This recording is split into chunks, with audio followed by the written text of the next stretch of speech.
Ang hirap, no? Kaya kailangan ingatan mo yung auto mo. Kasi pag may mga dumi, mahirap alisin.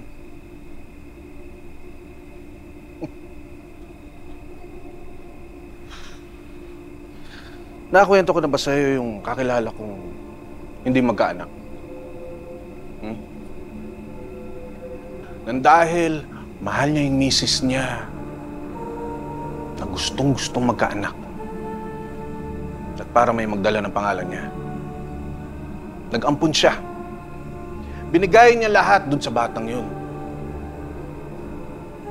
Pero, dudumihan lang pala niya yung pangalan ng tatay-tatayan niya.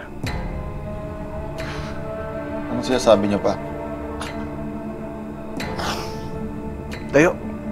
Tayo, tayo.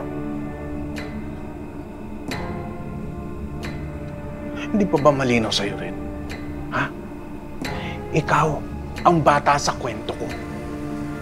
Ikaw. Hindi totoo yan. Ba't yung ginagawa sa akin to pa? Para ano? Para saktan ako?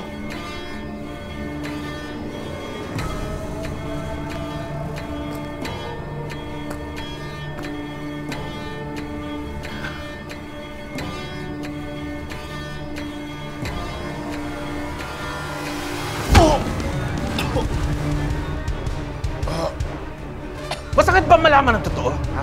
Ren? Alam mo kung anong mas masakit? Yung ginawa mo akong kahiyan!